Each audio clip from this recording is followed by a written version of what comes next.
বন্ধুরা, ভূগোল ও পরিবেশে তোমাদের স্বাগত। তাহলে আজকের আলোচনা শুরু করা যাক।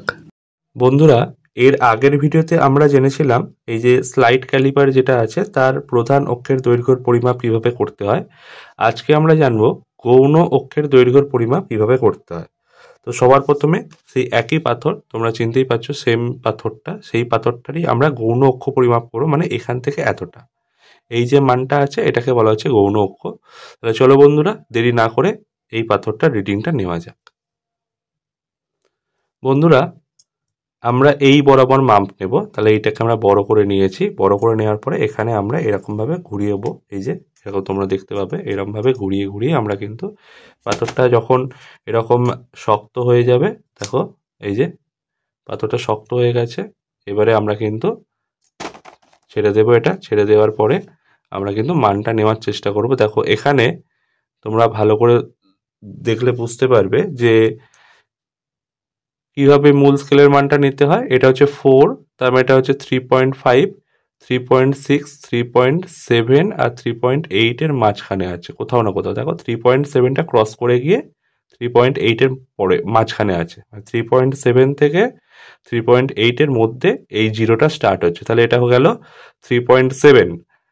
আর হচ্ছে এই বরাবর যদি আমরা ম্যাচ দেখি তাহলে এই রেখাটা খুব ভালোভাবে ম্যাচ খাচ্ছে, মানে হচ্ছে এটা হচ্ছে 3 নম্বর ঘর, মানে 0, 1, 2 এবং 3 নম্বর ঘরটা খুব ভালোভাবে ওপরে মেন স্কেলের সাথে মিশে যাচ্ছে। তাহলে এক্ষেত্রে হলো 3.7 আর এখানটা হচ্ছে 3।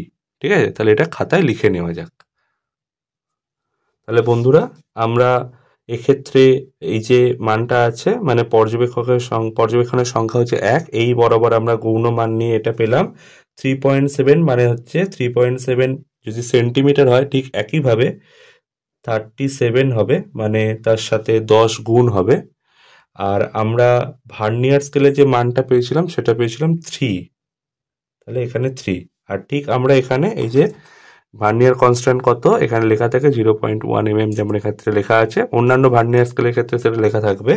তাহলে এখানে হবে 0.1 এবং 3 এর সাথে 0.1, মানে ভিআরএস ইন্টু ভিসি যদি করি, 3 এর সাথে 0.1 গুণ করি তাহলে হচ্ছে এখানে 0.3 হবে। দেখে নিতে পারো তোমরা করে, 3 ইন্টু 0.1 করলে 0.3 হয়ে যায়। এবং দেখো মোট রিডিং আছে ভিআরএস ইন্টু ভিসি, মানে এটা পেয়ে যাচ্ছি এমএসআর যেটা আছে সেটা যোগ হবে। তাহলে 37-এর সাথে 0.3 যোগ হবে, তাহলে কত হলো 37.3। তোমরা দেখতে চাও করতে পারো, 37 প্লাস 0.3 যদি যোগ করি 37.3 আমরা এখানে লিখে দিলাম। এবার ঝটপট সেকেন্ড মানটা নিয়ে নেওয়া যাক।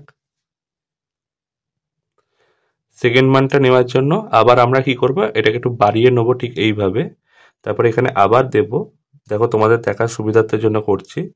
এই যে আবার এরকম রেখে এটাকে আমরা টাইট করে দেবো। এই যে টাইট করে দিলাম। করে দেওয়ার পরে কি হবে, আমরা এটাকে বার করে নিয়ে আবার আমরা মান নেওয়ার চেষ্টা করব। দেখো এক্ষেত্রেও একই ব্যাপার, এটা 4, তার মানে এটা 3.5, 3.6, 3.7 এর একটু বেশিই পড়ে গেছে, চলে গেছে। এখানে দেখো 3.6 মানে হচ্ছে 3.6 3.7 আর 3.8 এর মাঝখানে আছে যে এই জিরোটা, তাহলে 3.7 আমরা পেলাম। আর এই বরাবর দেখো 5 নম্বর লাইনটা একদম খুব সুন্দরভাবে মিশে গেছে, খুব ভালোভাবে বুঝতে পারবে 5 নম্বর লাইনটা। তাহলে হচ্ছে 3.7 মানে 37 আর এখানে হচ্ছে 5। তাহলে সেটা এবার খাতায় লিখে নেওয়া যাক। তাহলে এই বরাবর আমরা 37 লিখব, আর এখানে আমরা 5 লিখব। 5 এর সাথে 0.1 গুণ করলে, মানে ভিএসআর আর ভিসি গুণ করলে 0.5 হয়। 37 এর সাথে 0.5 যদি আমরা যোগ করি তাহলে বেরোবে 37.5। এবার 3 নম্বর অক্ষটা লিখে নেব। 3 নম্বর যে পর্যবেক্ষণটা সেটা আমরা করে এখানে বসিয়ে দেবো।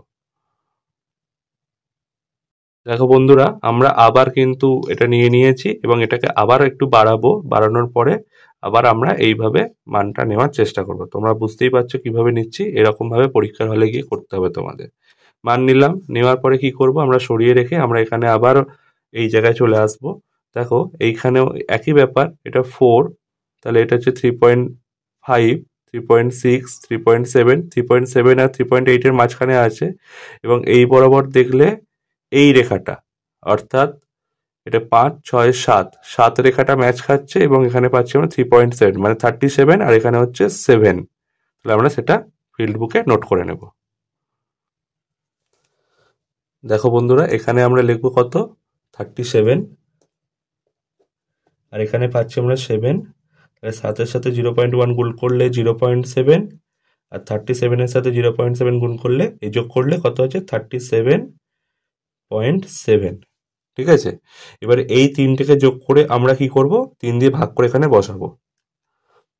37.3 প্লাস 37.5 প্লাস 37.7 ডিভাইডেড বাই 3 হবে 37.5।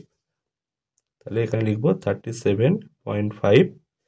ঠিক এখানেও প্রকৃত পরিমাণ গড় মানে প্লাস মাইনাস ই। আমি আগের বারে বলেছিলাম যে যখন এখানে আমাদের দেখো জিরোটা জিরোর সাথে ঠেকে যাচ্ছে, এই যে জিরোটা জিরোর সাথে ঠেকে যাচ্ছে, ঠেকে যাওয়ার কারণে এর কিন্তু কোনো ইরর আসছে না। সেই জন্য আমরা কি করব, just 37.5 plus minus 0 equal to 37.5 mm। তাহলে আজকে আমরা গৌণ অক্ষের দৈর্ঘ্য পরিমাপ করাও শিখে গেলাম। এরপরে ভিডিওতে আমরা কি করব, প্রগৌণ অক্ষের দৈর্ঘ্য পরিমাপ করব এবং যদিও বা আমাদের সিলেবাসে মেনশন করা নেই যে স্পিরিসিটি ইন্ডেক্স কীভাবে ক্যালকুলেট করতে হয়, তবুও আমরা ওই দিনকে স্পিরিসিটি ইন্ডেক্সটা কিন্তু শিখে নেব। তোমাদের হয়তো পরীক্ষায় করতে হবে না, কিন্তু এর ক্ষেত্রে জেনে রাখা ভালো। তাহলে পরের ভিডিওর জন্য একটু অপেক্ষা করতে হবে। আজকের মতো এ পর্যন্তই। Thank you so much.